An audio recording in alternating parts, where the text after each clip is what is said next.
unfortunately, nobody was helping people in this situation. So we got into a business of helping people get out of the rental rat race into mobile home ownership to help get themselves ahead to one day to then purchase a single family home later down the line. Welcome to the Audacious Living Podcast, hosted by my man, Audley Stevenson, the Odd Man.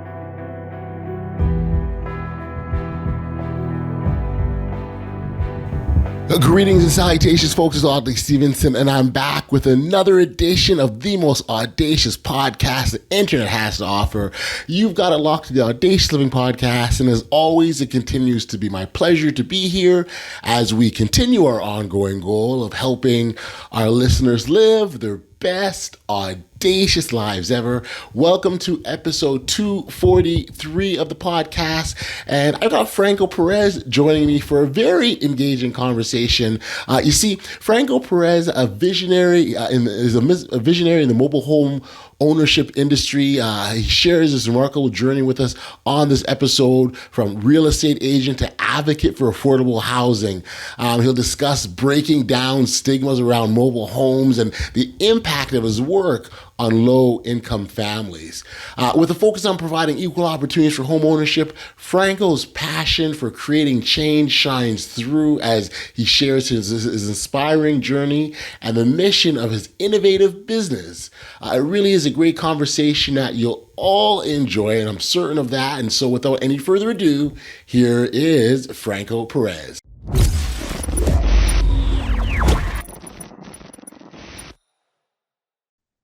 Hey, Franco, thank you for joining me here today on the Audacious Living Podcast. I appreciate making the time like this. Yeah, I'm excited to be here, and thanks for putting this together. Yeah, you know, we spend a lot of time on this podcast, encouraging individuals to, as our tagline goes, live their best audacious lives ever. And really it's about stepping in that person that we're supposed to be. And sometimes in life there's things that hold us back or prevent us or make us doubt ourselves. But I think when you can step into that space and be that individual, it unleashes all sorts of great and wonderful things. And so I think for you in the space that you're in, which is very unique and very niche in the space of mobile homes, I think you probably get a lot of people's attention because they're like, how did that come to be? And maybe wondering, was there even a market for mobile homes? Like, I'm sure you went through all that in your journey. So perhaps as a starting point, Franco, maybe I can get you to talk about the work you do and kind of how you landed here. Yeah. So how I landed here, it's kind of a long story, but I think it's important. Immigrant family from the Philippines moved here.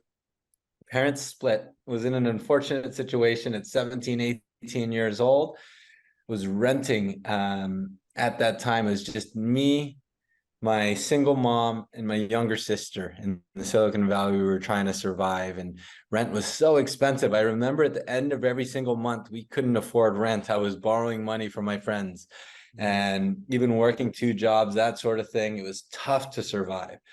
And I say that because what got me, or I guess growing from there, I somehow became a real estate agent. I did really well there, but I ended up really hating being a real estate agent because what I realized is that,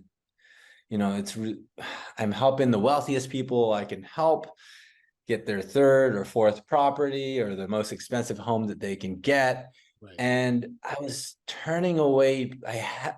It hurt me so much to turn away people and tell them that, hey, unfortunately, you don't make enough money. Unfortunately, you don't have enough as a down payment. When you do make more and when you save more, come back to me and I'll help you later. And that to me hurt me so much because I knew that I was in those shoes back then. I had this reflection back then of like, hey, why is it that the wealthy get to benefit from home ownership and being middle class or low income, we can't? It's a moving target, and it's much harder than people realize for low income families. And long story short again, but I left being a regular real estate agent, pursued trying to see different things, government housing. I also didn't like government housing because it was a lot of stuff that really I don't classify as affordable housing that was going through. And then I accidentally stumbled across mobile homes. I mean, me personally, my thoughts and stigmas and associations with mobile homes have always been, I feel like what most people think as well is that they're for criminals, that they're for bad communities, that they're bad quality homes, because that's all we see on the media. That's all we have context around. But I was completely wrong, right? And come to find out that there's great people in these communities. They're beautiful communities, and there's beautiful homes in these communities. And it's a perfect place for people that are starting their wealth building journey. It's their big first asset that they can leverage a loan to feel financially secure. And I had this awakening of realizing how much of a beautiful thing this is. And no, unfortunately, nobody was helping people in this situation. So we got into a business of helping people get out of the rental rat race into mobile home ownership, to help get themselves ahead to one day to then purchase a single family home later down the line. And we did that for a long while. And now we're converting old trailer-like homes, turning 700 square foot homes into massive 2,000 square foot, 3-bedroom, 2-bath homes with 12-foot high ceilings, stainless steel appliances, quartz countertops, as modern and contemporary as could be. And that's what our business is doing now today, is building these homes and helping people get out of that rental rat race too. I mean, so when you talk about the purpose behind what you do, it's phenomenal, Franco, because what's happening is you're impacting families in a profound way, right? When you talk about getting out of the rental rat race and getting into a step close to the home ownership, you again, you're that kind of language that's impacting families. It really is. I know it, and I know it mainly because I've been there. I've seen it. I've felt that hard pain. And what's odd enough is that being the hardest point of my life, the really the darkest, hardest point of my life, and all that pain, I know that another family out there is currently going through that pain and going through that struggle.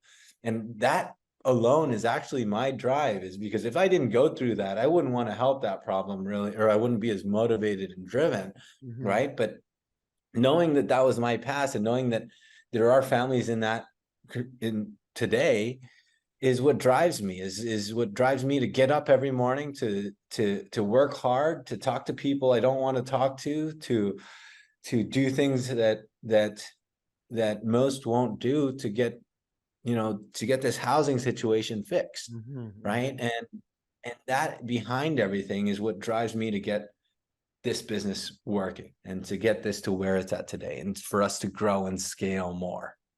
When there's so much that can be said when you can take something that was painful for you, and I'm imagining there was some pain regarding when you look at your situation, take that pain and convert it to not only help yourself but help other people. Yeah, there's definitely something to be said. And during that time, even though it's the hardest time, I'm thankful that it happened, but I would have never seen it that way when I was going through it. Right. Well, and we normally don't, right? When we're going through difficult adversity, we're just trying to survive. Right? Yeah. Trying to get through the moment. Exactly. So tell me if you can recall the first time the whole idea of mobile homes was brought to you, or you recognized it. What were you initially thinking? Like, did it jump out at you and go, "Oh my gosh, this is a tremendous opportunity," or what was going on for you at that time? It really was much simpler than that. It was first like helping one family, then how do we help them another family, right?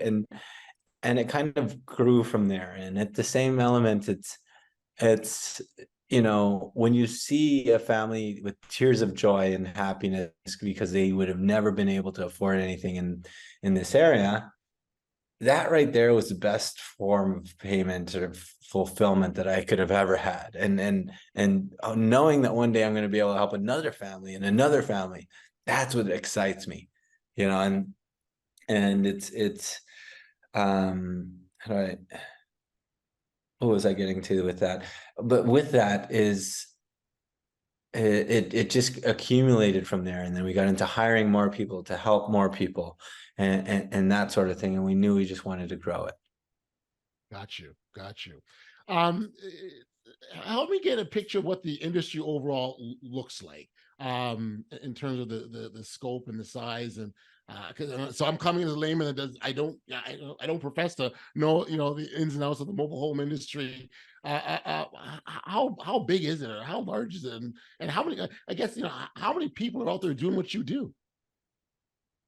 Yeah, so good question. So I guess the scope of the problem is the housing issue is,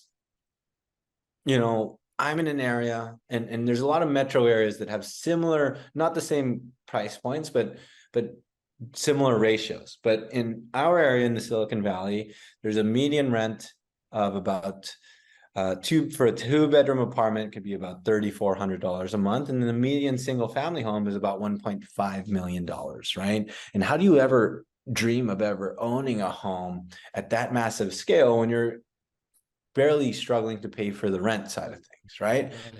It's very difficult. And to purchase a single family home would be about, let's say 10% down is $150K, and you're left with about an $8,000 payment a month. It's very hard to attain. And if you don't have a family that has funds to help support you, it's almost impossible. Right. Now, what's beautiful about mobile homes is it's a perfect hybrid in between. You get benefits of home ownership, which are appreciation. You get tax write-offs. You get to leverage a loan to build your net worth. And what used to only be accessible to the rich, with mobile homes, we're now making that accessible to everyone, right? So mobile home ownership in our area is about $350,000 is an average mobile home. And with 10% down, it's about $30,000.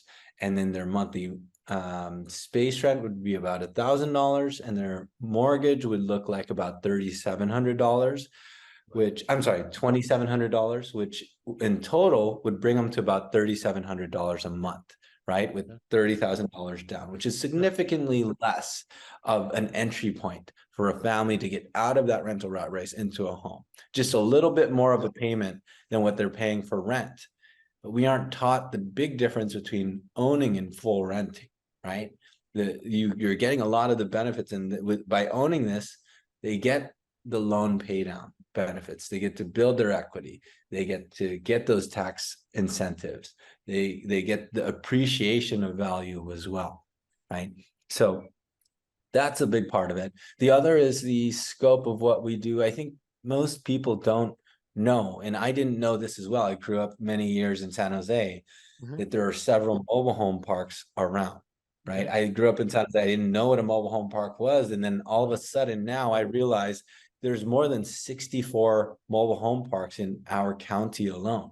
But we don't ever have an excuse to go into them unless you know somebody that lives there, right, or unless stumble across it, right? Because you never pass through one, because it's usually only one entrance or two entrance, and you'll never have an excuse to drive through.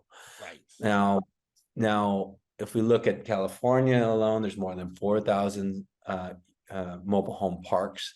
Yeah. And when you look at the country, there's a huge amount that I can't remember the number offhand, but each park itself has between 100 to 800 units within them, right?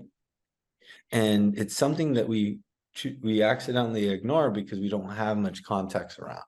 Right. Now, it's a perfect infrastructure that's already there in many metro areas, and now all we're doing now is improving what can be done in that area. Right. And that's how we build That's kind of the scope of what we do. Is there a lot of I don't know, convincing, if you will? I mean, understanding that there are stigmas attached to mobile homes, and you're now trying to convince people this is a way of starting your life. Do you run into a lot of pushback, or what does that look like? So convincing so initially starting the business, I didn't have funds to start the business, that sort of thing. I had to do a lot of convincing to help get investors. And Right. man, I got shut down so hard many times. Like, what do you mean you want me to invest in mobile homes? Are you crazy? This is, they have all these bad stigmas around it as well. Right. But to be honest, I knew the value that it had to bring. And I don't know if I was delusional or lucky or what, but I knew it was a need. And I was like, I finally convinced one investor that, hey, you will get all of the benefit, all of the profit. I will not take a penny. I'll be negative on it. I'm fine, but I just need you to help me fund this so that I can prove my concept makes sense. Right. And that's what I had to do. But as soon as we built those two homes. But Franco, that's a pretty big risk. I want to go back. That's to take no profit. That's a big risk you're taking. Talk about audacity. My goodness. It was, but I had no other options, right? And I kind of, had foresight of, if I could prove that this was real, it would be much easier for me to go to investor number two and say, hey, this is what we did versus this is what we can do, right? And knowing that's the next level, hey, so that I can show that, hey, this is what happened. And luckily, fortunately enough, each home had more than multiple offers, more than 10 offers at that time. And people could, and the investors, and through photos and the videos we made, they could actually see for real how it was built. They could see in reality what the end product looks like and why this makes sense and why this is valuable in expensive areas. So going through that, we finally got to build out more, and we got more investors, and now we're very much self-funded to doing what we're doing. And every business and every industry is a little bit different in where the sales or the value, if you bring a ton of value, there's not a lot of convincing that needs to get done, right? In our world, you don't have to convince someone to sell a home because it's so much of a need to have a home. Sure. I just knew that if we built it, it would go. That's kind of how I see it. And but we do face a lot of bad stigma problems. And that's why our YouTube channel has been a big focus of ours. I know that how do young people take in information and take knowledge? It's through video, it's through visuals. And that's why we pump out these silly reels I don't want to do, or TikToks, whatever. But guess what? They get through that. They get to see how it's built. They get to see what we're doing, how it's beneficial for our country, and all of that. That's, we bring education out to the world through video. Yeah, no, I think it's a smart approach, and I did have an opportunity to sort of check out just the social media strategy, which is tremendous. And that's funny. You don't want to do them, but you do them anyways, right? That's awesome. Yes. When the purpose is real, the why is there, you'll find you'll do the many things you don't want to do. Yeah. I want to go back to the rejection that you were facing, right, in the early days. It probably seems like so long ago, right? But it was real back then. What kept you going? Like, you run into these challenges. What kept you moving towards, okay, that was a no, I'll take it? Because at some point, you've got to think about your own well-being and your own life, and keep going. How did you do it? Yeah, I mean, to be honest, it was tough. It was a bit of planning as well. when I was working as an agent, I saved as much as I could to kind of get there, and I was still doing it a little bit to get a little bit money to pursue that dream of the mobile home element. Mhm. But how do I say this? Is it was a mix of, it's important if you're starting a business, you got to plan that it's very much possible you're not going to make money, Right. and it was really, fortunate that I had that plan of having money saved. I lived very small. I was working out of coffee shops every single day. Actually, I had an assistant too, and our regular routine is like, hey, which coffee shop can we work at for 8 hours today? And not get in trouble, right? Yeah. And that was our grind. That was how we lived and worked. But if you're talking to how we did it spiritually wise, it is just really the drive of making something happen for, even just one family. But that's how we lived, and that's how we made things happen. And it worked for us. I don't know that it'll work for everyone, but when you have, like I mentioned earlier, is that when you have a strong enough why, it's like, shoot, I don't care if I have to live on the streets to help, make this work out for more families. Yeah, but it's one of those things I felt I had to do. I love that, the strong enough why, like that why is enough to make you, want to go to coffee shops or, and work or push past the no's and the adversity that you run into. That why will do it. So I commend you, Franco, because the world of entrepreneurship, the entrepreneurship space isn't easy generally, right?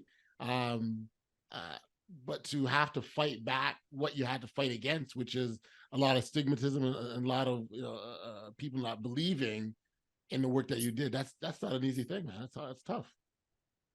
Mm-hmm. Yeah. Tough, yeah. Um so give me an idea of sort of where you're at in your vision now, right? Like you it's one thing to get started, right? You had the dream, you had a picture in your mind of where you're going. It's one thing to get started. You've gotten started. You're now starting to see some success in terms of the work that you're doing. You're turning some heads, you're changing some viewpoints, you're breaking down some myths and stigmatisms. Where are you at now in that master plan, if you will? Yeah. So I guess first we were doing a lot of stuff in the Silicon Valley, and then we were surrounding a lot of the Bay Area, and then we're slowly expanding to like LA, San Diego as well, realizing that these are also very high housing issue areas. But we're also doing consulting for parks in like Texas and Georgia, in other states as well, and trying to figure out how we can put these puzzle pieces together to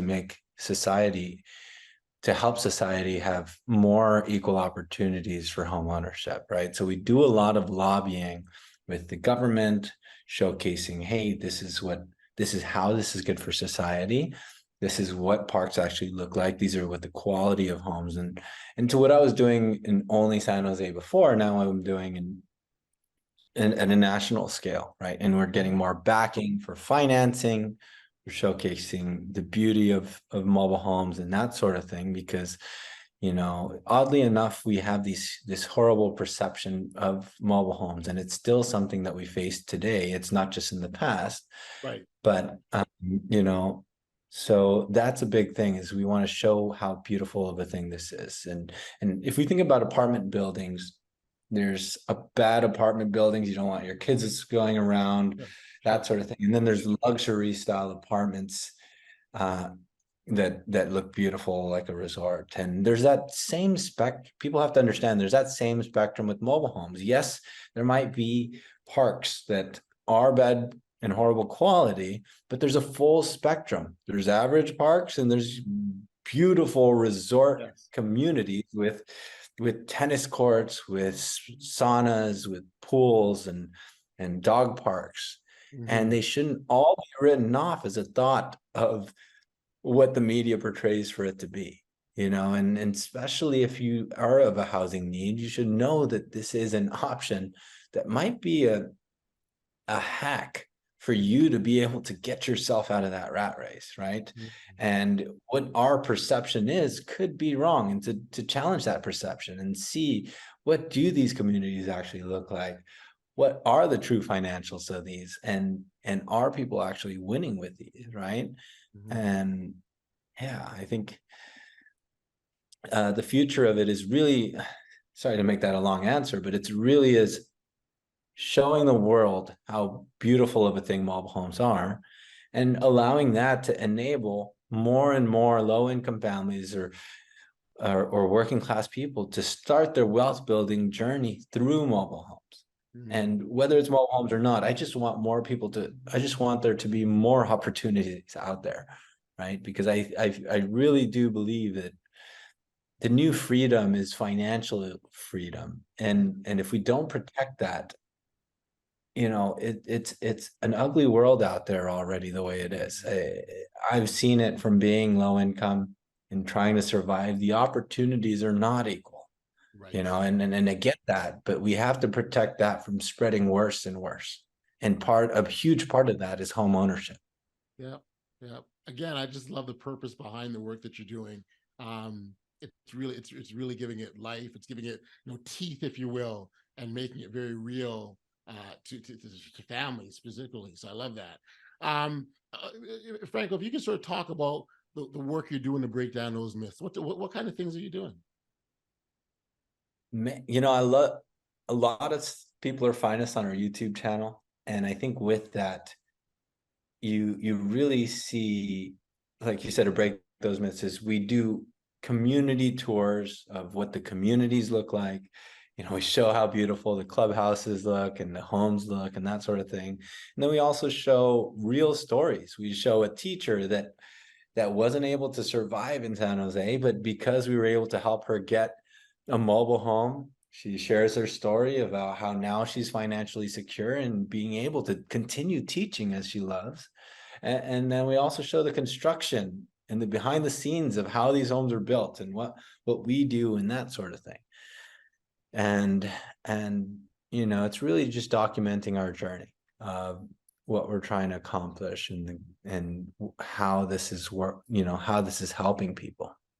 But that's what we're doing. That's the only way that I've seen that's really done well for us to break those myths and break those stigmas.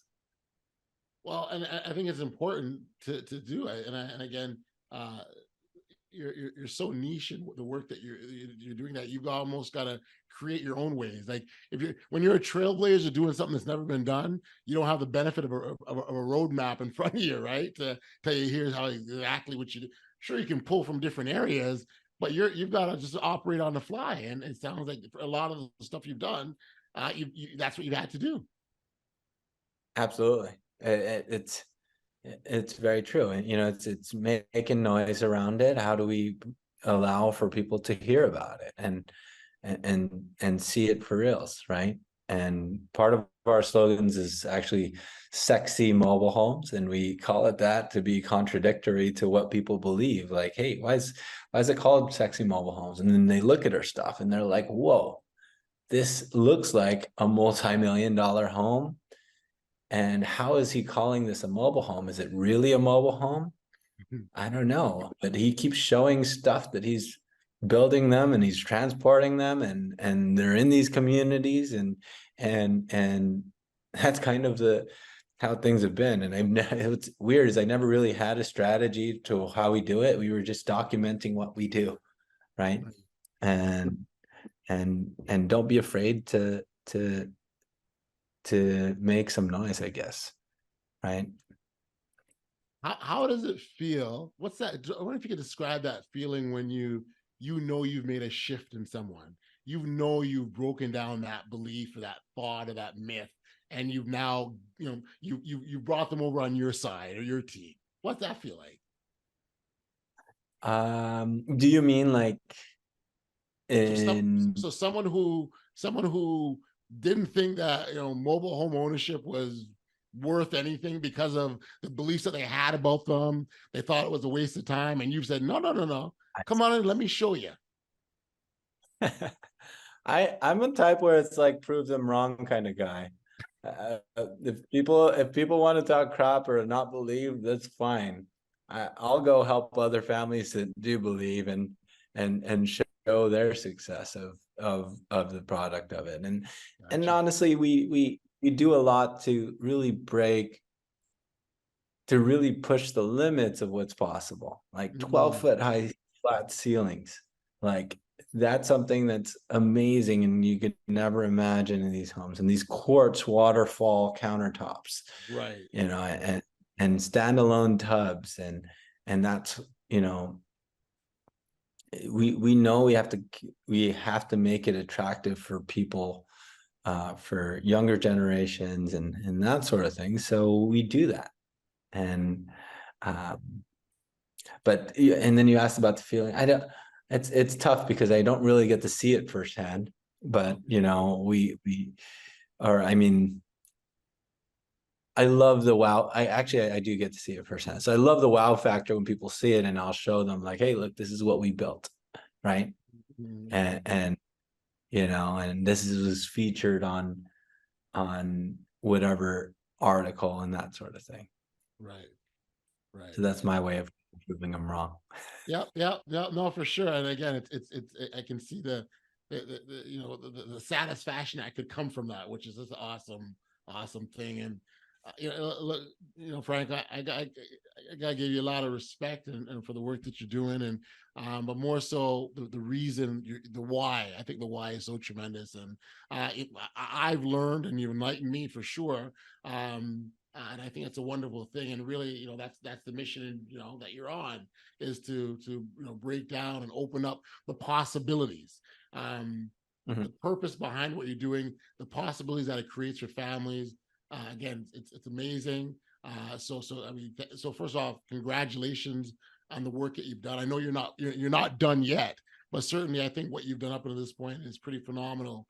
So congratulations, and certainly keep up the good work. And thank you today for hanging out with us and educating us on mobile home ownership.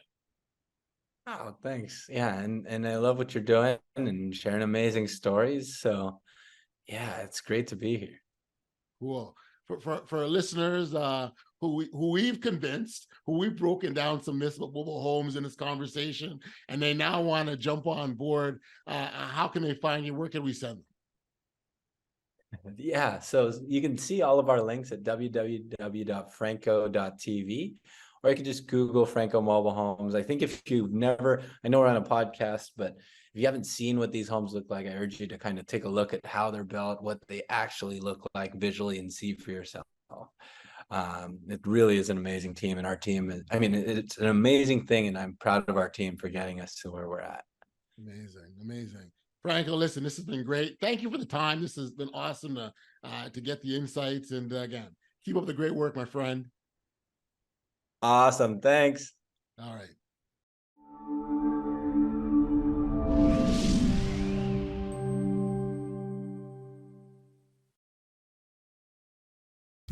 Back, we are here on the podcast, and much thanks and appreciation goes out to Franco for being here. And the education around the mobile home industry is one I didn't know a lot about, and so the insights were definitely appreciated. You've certainly increased my perspective, and I'm certain our listeners also appreciated hearing from you as well, Franco. So thank you again for the time, and for being here.